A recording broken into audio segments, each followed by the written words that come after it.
Wednesday, July the 1st, 2020, I woke up to find out that Bukayo Saka had been given a contract. And quite honestly, that was enough for me. That was enough for my day. Then Aubameyang got his groove back. Xhaka was in the box. What's he doing in the box? And then he shot and he scored. Couldn't quite wrap my head around that one. Then our new right back comes on. He's got a left foot. He scores with his left foot. Happiness overload at Arsenal Football Club yesterday. Welcome to the Gunners Town podcast. I'm Mike Donald, and today with me I've got AFC Charlie. Hi there, Charlie. Hello, Mike. You all right, mate? Yes, sir. Yes, sir. And we've got Gav with us as well. You all right? I'm good, lads. I'm good. Oh, beautiful. All right, then. Well, happy days. Then everybody who's listening and watching may not know, but we've just gone off the back of Tottenham losing as well. So it's getting better. It's getting better.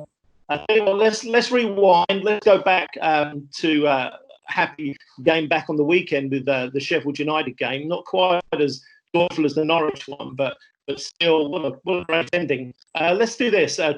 Charlie, would you care to go through any thoughts you had during the game and any concerns you had coming out of it?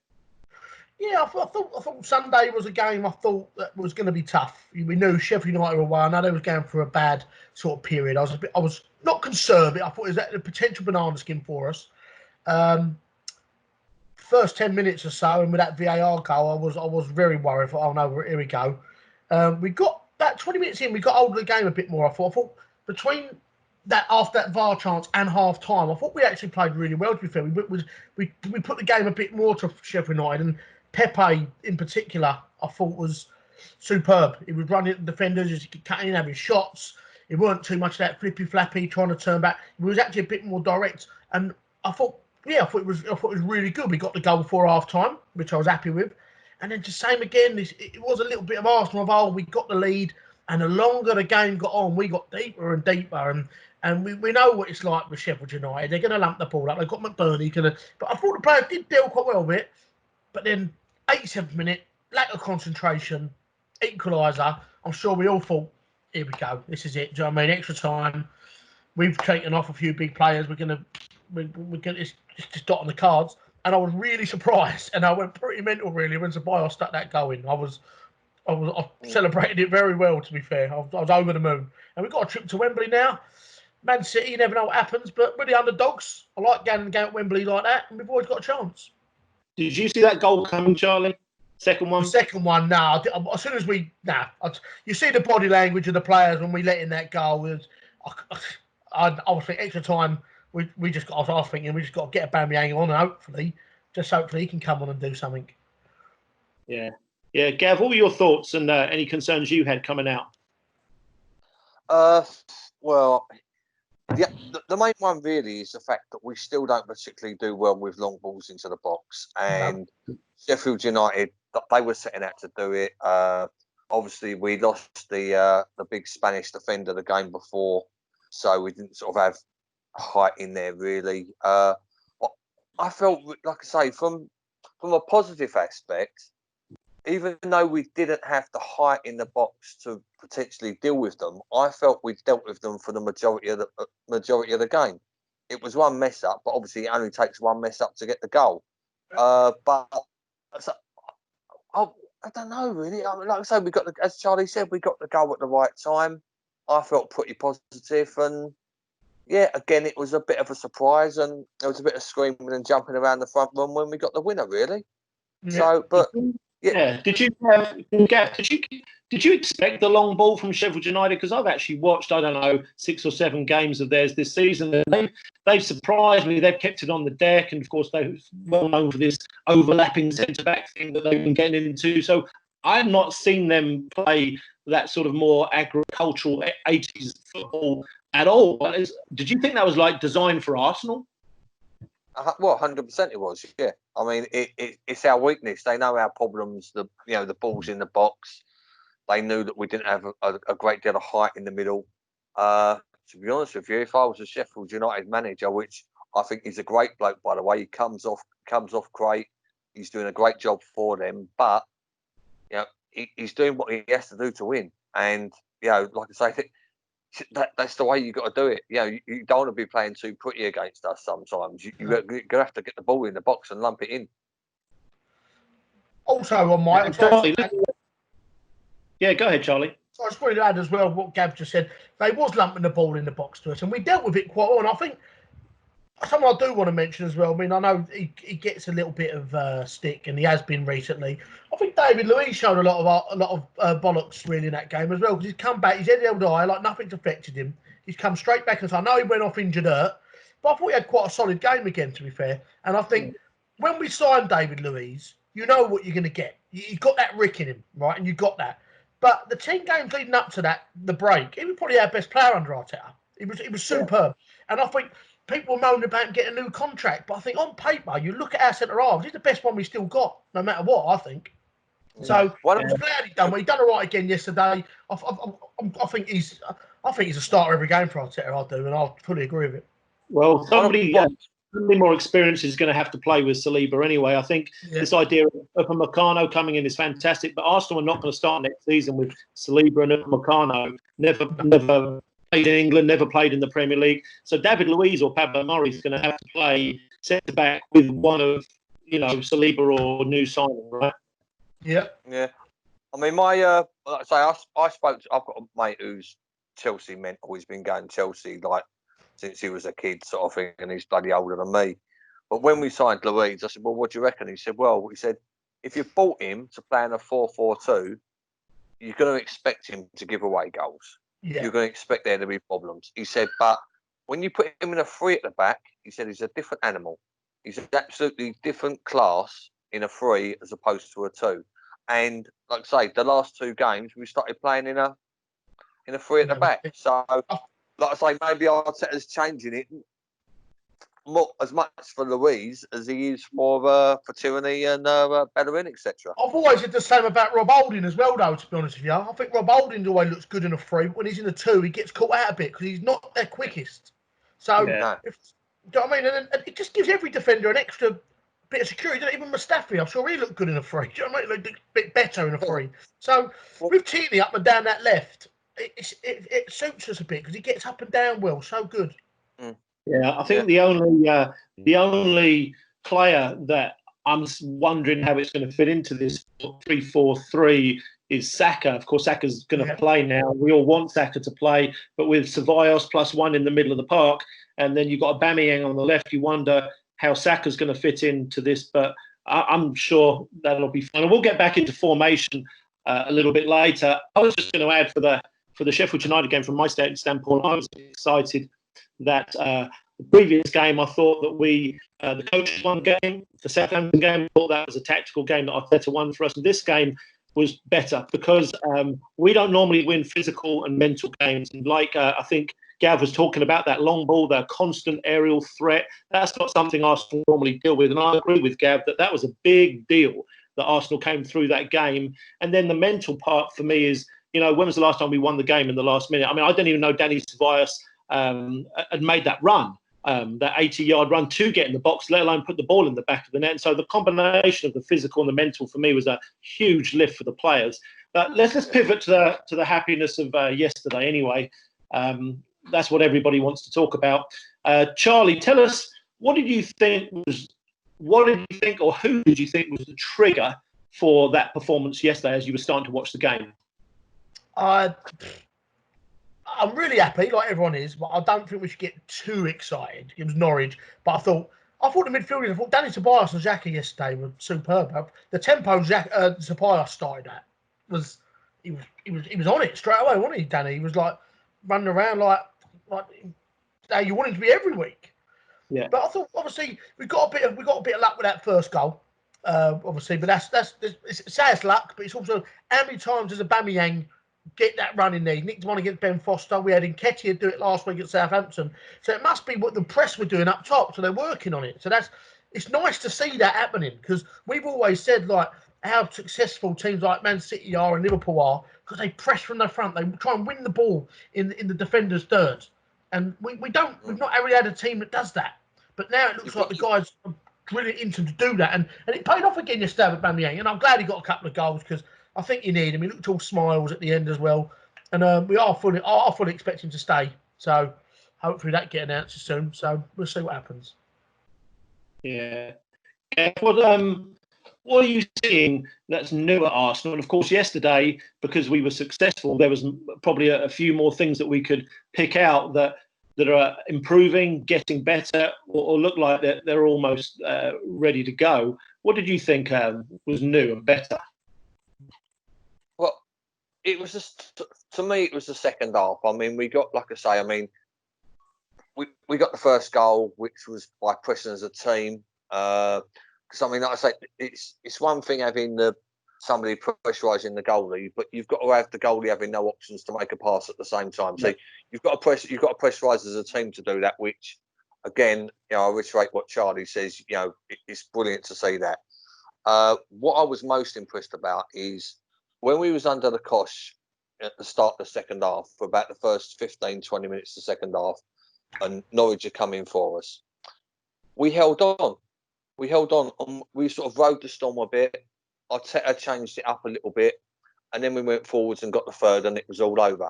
But in the past, we would have conceded at 2-0. It would have been 2-1, and then we would have had a shaky 20, 25 minutes where we might have held on, or as we've seen so often in the last 5-6 years, we would have probably conceded in the last minute of the game.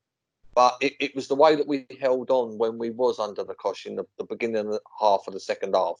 That's what really sort of gave me a bit of heart, really. Do you know what I mean? You can't have champagne football for 90 minutes. You can't expect that at the moment. Do you know what I mean? But like I say, to not concede when we're under the cosh, come out winning 4-0, it looks like a walk in the park. But I say for the beginning bit of the second half, it weren't really the case for that. No. Yeah. Oh, Charlie, I've got a thought for you here. Both games, the fullbacks have been very prevalent. The Sheffield United game, of course, we had Tierney, one of the men of the match, and Maitland-Niles showed. I think he was more inverted, and and he was breaking forward, and he was very effective defensively and offensively against Sheffield United. And then, of course, yesterday we had Bellerin back, and he was off the ball, better than on the ball. And Tierney, yes, another good performance. What are you seeing in our fullbacks, and which ones do you prefer? I've been very critical of Bellerin lately, and I think I'm right in what I'm saying, to be honest. Since he's come back from his injury, before he got injured, ex-Bellerin, what he actually used to rely on his pace. So his pace always got him out of trouble. Like, he wasn't the best crossing and stuff like that, going forward and stuff like that, but his pace always got him out of danger defending. He'd nick a ball off someone, and then at least we could then go on the attack on the counter, and he'd pass, it would work. Since his injury, he looks so slow and sluggish. It's quite worrying. I think Cedric Suarez getting that 4-year deal speaks volumes. They're looking at him as a long-term right back for us, 100%. They wanted him back, but he did get back fit. Then he done his nose. But Kieran Tierney on the other side, I've got to say, I love him more and more. I see him. I love his energy, his passion, his will to win. It's what we've been crying out for. I think in a year's time, you'll see him as a real fans' favourite, and like one of the ones people are actually really latch onto and love. Yeah. Gav, what do you think about Lacazette? He's clearly struggling, and even in a game yesterday where almost everybody had a good game, he's still struggling. What do you think? It's tricky because I don't want to, I don't want to have a dig at him. To be fair, I don't want to have a pop at him. But I mean, there was a few games last year where he's putting a shift in for the team, but he's just not getting the goals. And sometimes it looks like, I mean, correct me if I'm wrong. Sometimes it looks he's almost dropping too deep to collect the ball and to be more of a team player than to be more of a greedy bastard up front. Which is what really, if he's playing as a number 9, then we want to see more of the greedy bastard. So I don't know. I mean, he's got goals in him. I'm not sure I'd want to see him first choice number 9 for the next couple of seasons. But again, if we're going to go into next season as it is at the moment without sort of buying any other forwards, then like I say, him and Eddie swapping about would be fine with me as well. But he's one of those. I'm not sure if it's his confidence. I'm not sure, if he's completely buying into Arteta's thinking at the moment or what. I guess we kind of almost know that by the amount of game time he's been getting so far this year. Yeah, when I watch Lacazette, Gav, I think that he's one of the players that the system is not built around. And him coming back into midfield, I saw that as a tactical piece. I saw him coming back. Of course, he back tackles defensively, but offensively, he was coming back. And of course, when he comes back, that asks a question of their centre back. If one of them goes with him, you've got a hole for Aubameyang, and I think that's the point. And that is built around Aubameyang. And of course, who would argue why would you build around Lacazette when you've got Aubameyang? Charlie, tell me your thoughts on Martinez, because he is getting better and better. That's a really interesting one. Then long term, will Arsenal hold on to somebody who already gets in the Argentinian squad? He's probably going to want 13 football and is that competent. Well, he's got his chance now, hasn't he, to really stake his claim. And so far, he's done not put a foot wrong. He looks excellent. You've not missed Leno at all. And same again I mentioned earlier on, Leno probably has been our outstanding performer this season. And that's unfortunate to say because your goalkeeper, you don't want him really being in the limelight all the time. But Martinez has come in, he's slipped in. He's been at the Arsenal for a very long time now. So I think you will get a little bit longer for him because of that. And what you do now in modern football, the keepers rotate Europe and Cup, so he does get a slight run of games. But he's staking a claim now, isn't he? For don't get me wrong, I think when Leno's back fit, Leno will be back in. But when will Leno be back fully fit? So if we go into the next season, new season, Martinez will probably still be number one, depending on I don't know how long. I don't know when the season's going to start, the new one. So there's a possibility that he probably will be still in around the squad. So I think you'll at least have another year of him. He looked solid. He looked good. He made some big saves. He made a big save in that Southampton game from Shane Long when he got down low and stopped that. That was a great save. Looked good against Sheffield United, coming out for them big crosses. Those the throws they were putting in. Looks comfortable, and even with his feet, he's quite calm. He knocks it about. So, looking good for him. It's nice to have two keepers that are testing each other. You think all the top teams have. Yeah. United have got Romero, and they comes in, and then Chelsea have obviously got that. Well, probably that Caballero, probably better than Kepa. But all teams, you need two decent keepers if you're going to succeed. Yeah, Mike, can I ask you something, Mike? Yes, sir. A lot of people that I've been reading have been comparing his footwork with Leno's footwork and how quickly he's distributing the ball compared to Leno. How do you see that from your point of view, mate? Yeah, well, I think he just hits the ball with a lower trajectory, and I think that's what you've got to do. If you're going to hit the ball, 40, 50, 60, 70 yards plus, you're going to have to hit the ball with that lower trajectory so that it gets there quicker. And I think Leno hits the ball too high. And, we talked about this earlier, and Gav, you mentioned about the Sheffield United game, how kudos to our guys for the dealing with the aerial assault. And we don't have a big team. We haven't had a big team probably since the Invincibles. And so unless you hit that ball with a low trajectory, as Martinez did, and he set up a chance the other day on a quick counter with that same trajectory. And so I think that's the biggest piece of it. And of course, he's got greater confidence. You can see that when the ball's passed back to him. He releases it quicker than Leno as well. Yeah, I agree with that. Yeah. Hey, let me ask you guys. Moving forward, we've got a wicked run of games. I've lost track of which one. Wolves, and then Spurs, and then it's all Leicester and City, and goodness knows everybody else in Liverpool. So, okay, Charlie, tell me of the formations you've seen so far with Arteta. What would you do formation-wise going into these bigger games? I'd keep it free at the back. I'd keep it as it is, to be fair. I think it's worked. Last two games, it's worked. I think Saturday's game, I don't want to make it a big thing, but I think it's massive. I don't know if it's the hope in me. If all of a sudden you go and beat Wolves on Saturday, the lift is going to give the club. We go 3 points behind them, and everyone's talking to them about Champions League spots. Remember, 3 points behind them, if that's the case. Yeah. Leicester midweek, they look like they're absolutely dreadful at the minute. It's going to be probably a good time to play them at home. And you go to Tottenham, and if all of a sudden we can come out of this week with 7, 9 points, That's going to set us up fantastically going into the end of the season. A few things, and you just never know at the minute. All the teams are slipping up, and with this behind closed doors, football's different. But going forward, I'll be delighted if he keeps three at the back. I think, as you mentioned, Mike, it suits Dave and Gav. It suits David Luiz, and I think defensively we need to work around him. Kieran Tierney, I would like to see. I mean, Kolasinac hasn't done nothing wrong the last two games, but I'd like to see Mustafi, Luiz, Holding as that three, because I think that the balance would work well there with Holding like with left foot. I think that would work. The right back situation, I don't know if Cedric's fit enough yet to play sort of a right wing back, but he can't do no worse than Ben. But hey, Maitland-Niles done all right again on Sunday, and everyone's quick to write him off. But I think just going forward, I think just got to rely on Aubameyang really, try and get there. And Pepe starting to play well again. We are looking better. We've come back off that little that coronavirus period, and it did look a bit sluggish. But you can see what he's trying to do. And I'm a great advocate, and I think we're a better team when Guendouzi's not on the team as well. Okay.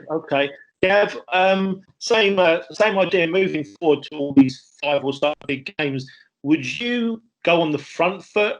Would you go on the front foot from the beginning and break the game down into periods and back off later? Would you sit and counter? How would you approach these games against the bigger teams?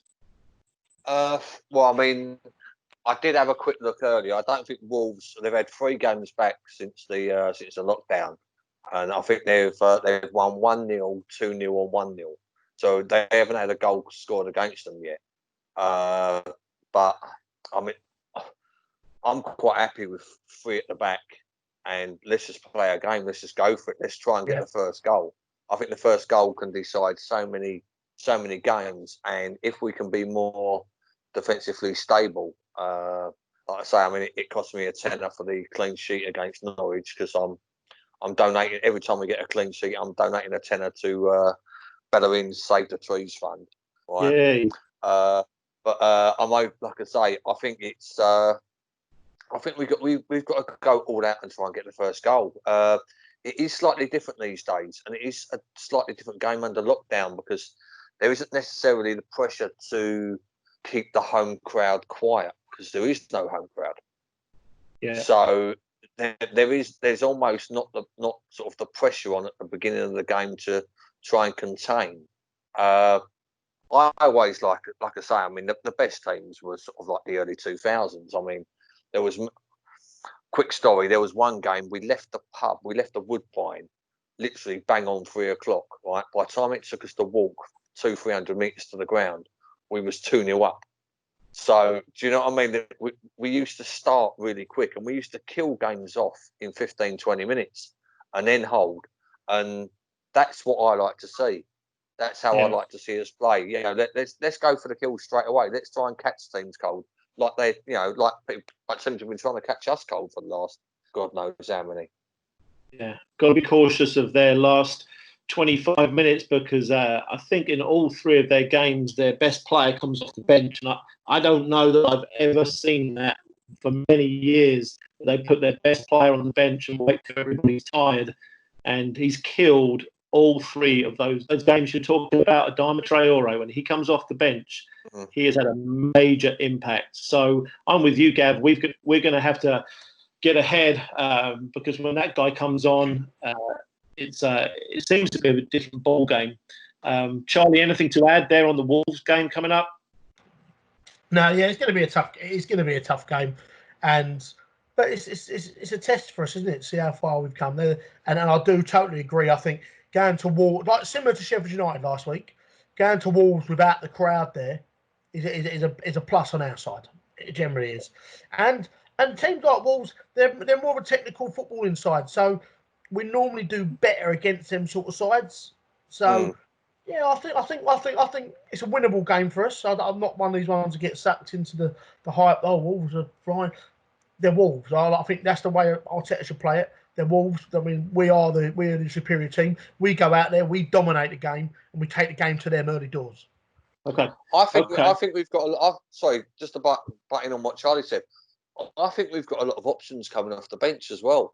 I mean, if you look at the players that we've pulled off the bench against Norwich, and like I'm just really confident about the The squad, the options that we've got, the squad we've got, competition for places which we've rarely had for a long time. Carrera's back this week and all. Yeah, Yeah, exactly. So I think everything's positive at the moment. Everything's positive. Okay, well, one player who will no doubt start the game who did not play against Norwich is Bukayo Saka. So, with our last 5 minutes, I wanted to talk about him because he signed his new contract, and that's huge for Arsenal. My thoughts, just quickly, I wanted to mention that I think that beyond the fact that we get one of our better players at the club signed up, I think that's huge for the perception, because if it would have gone the other way and he would have left and gone to somewhere like Liverpool, then what does that say, universally about Arsenal as a club to all the other players that we're supposed to be attracting? We can't keep a local lad at the club who's getting first team minutes. In fact, he's playing every minute of every game that he's in. And so I think for the perception of the club, that was huge. I wanted to ask you, Gav, what do you think is his best position, or are you confused, probably like everybody else, because he plays everywhere?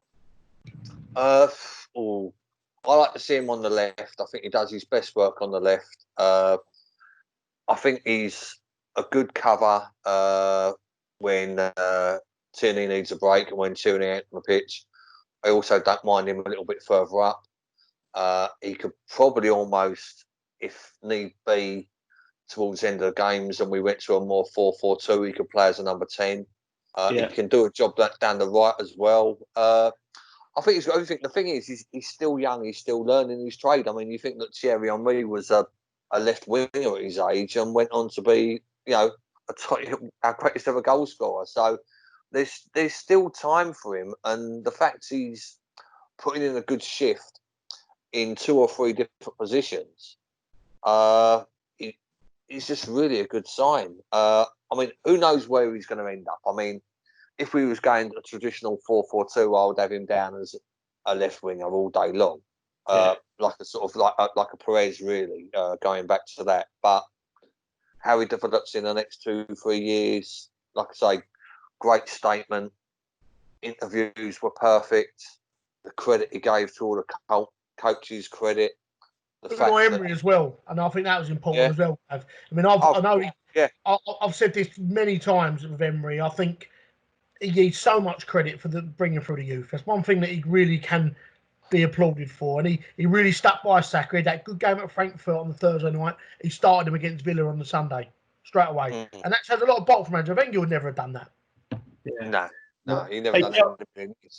Yeah, Charlie, we're running close to our 30 minutes, but I did want to ask you, if you can give us just a little 30-second idea of if this is a cheeky question, if Aubameyang leaves, I know it's a happy day and we should be talking about that, but if Aubameyang leaves, and knowing that Aubameyang now plays, let's say, we call him an inside left forward for Arsenal, that's where he plays, could Saka take his place? Yeah, I think if Aubameyang leaves, we need to replace his goals, so that means we need to buy a striker. Yeah, but I think we've got a couple of options that can play on that left-hand side with Saka and Martinelli. Both can play there. I don't think Aubameyang will leave, but I don't think the club, even if it means he has to stay for a year and we let him go on a free, I think it'd be ridiculous. We're not going to replace his goals with any money we're going to get in, so there's no point doing that. But no, Saka's, as everyone, we're delighted he signed. Young Arsenal lad. And I think it's important not to play him so much all the time as well. Give him now the squad is getting a bit fuller. Give him the breather. He's a kid still. Don't put too much pressure on him. Let him have a day off like they did yesterday. And it works. Comes in fresh and he can go. I think it's perfect timing. He had his day yesterday. Yeah. He done all the interviews. Probably a bit of a stressful and excited day. I think he might have got a little bit too excited if he was on the pitch yesterday. So I thought it was well played by Arteta just to say, look, you're sitting out this one, mate. Do you know what I mean? I thought that was really good timing. Yeah, good call there, Gav. I think that the human element always gets ignored. We're going to wrap it up here with predictions. So, Charlie, could you give us your Wolves-Arsenal prediction? I'm going to go for a 2-1 win to the Arsenal with goals from Aubameyang and Pepe. Okay, Gav? I was going to go for 2-1. All right, I'll tell you what. I'll go for 3-1, and I'm going to get. Oh, I don't like giving who's going to score the goals, but I think if Saka starts, he scores. Mike, Okay. Yeah. Well, because I'm still in La La Land from yesterday, this is what I think is going to happen at half time at Molineux. Thomas Partey and Upamecano are going to be signed on the pitch. It'll be 2-2, and they'll bring on Thomas Partey and Upamecano illegally, of course, and they'll score like this dual header from the top of the box. No one will notice. Arsenal will win the game, and we'll have another happy podcast next week. Is what I think will happen. Let's hope so. Up the Arsenal. Up the Arsenal. Cheers, guys. Yeah, absolutely. I want to thank Charlie. Thank you very much for tonight. It's been great. Cheers, guys. Thank you very much. Always fun. Yeah, and Gav, same to you, Gav. Appreciate it very much. Yeah, no, cheers, fellas. I'm well excited about the future, joining you boys on the podcast every now and then. Yeah, welcome, Gav. We didn't mention that. Fantastic. It's just a good addition to us, mate. We appreciate it. Free transfer as well, Charlie. Do you know what I mean? Free transfer. The good free transfer, mate. Everyone likes one of them. It's been fantastic, and thanks everybody for watching, listening. This has been the Gunners Town podcast, our 30-minute podcast. Hope you've enjoyed it. Tune in next week, and we'll be right back then. Come on, you Gunners. Up the Arsenal. Chicken.